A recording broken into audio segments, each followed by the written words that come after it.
Hills నియోజకవర్గ 4 లక్షల ఓటర్ల మహాశైలకు విజ్ఞప్తి చేయడమేమనగా మీ అమూల్యమైన ఓటును ముందుగా స్వేచ్ఛగా వినియోగించుకోవాలని విజ్ఞప్తి చేస్తున్నా.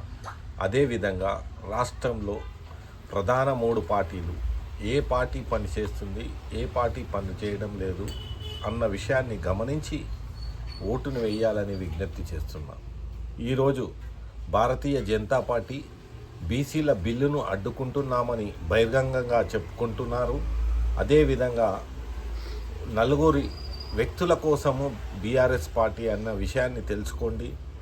నేను చెప్పేదేమనగా బీసీ బిల్లు కోసం అసెంబ్లీలో పెట్టి బీసీల కోసం పాటుపడుతున్న కాంగ్రెస్ పార్టీ చేయి గుర్తుకే ఓటేయాలని విజ్ఞప్తి చేస్తున్నా.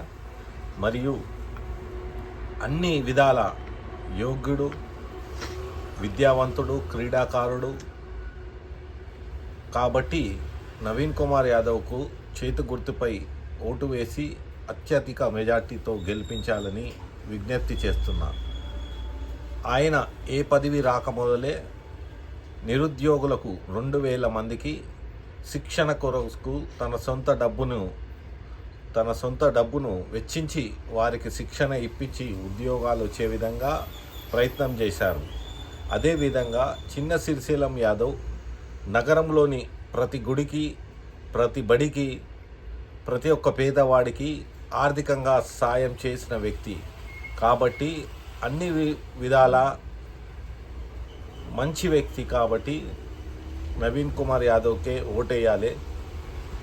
లంకల దీపక్ రెడ్డి ఏనాడు ఈ అసెంబ్లీ నియోజకవర్గంలో ఉండి రాజకీయాల్లో ఉంటూ కూడా ఏనాడు పనిచేయలేదు. పేదల కోసం కానీ ఓటర్ల కోసం కానీ పనిచేయలేదు. అదేవిధంగా ఎమ్మెల్యే భార్యగా 9 సంవత్సరాలు ఉన్న ఆమె కూడా ఏనాడు ప్రజల్లోకి రాలేదు. ఏ పదవి లేకున్నా ప్రజల్లో ఉంటూ ప్రజల కోసం పాటుపడుతున్న వ్యక్తులు.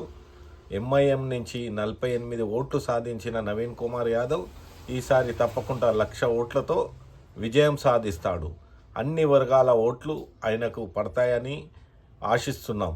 అదేవిధంగా ముఖ్యంగా బీసీలకు నేను విజ్ఞప్తి చేయడమేమనగా మన కోసం పాటుపడుతున్న మన కాంగ్రెస్ పార్టీకే ఓటేయండి. మనను అడ్డుకుంటున్నాం అని అంటున్న భారతీయ జనతా పార్టీకి ఒక్క ఓటు కూడా పడకుండా మన శక్తిని, మన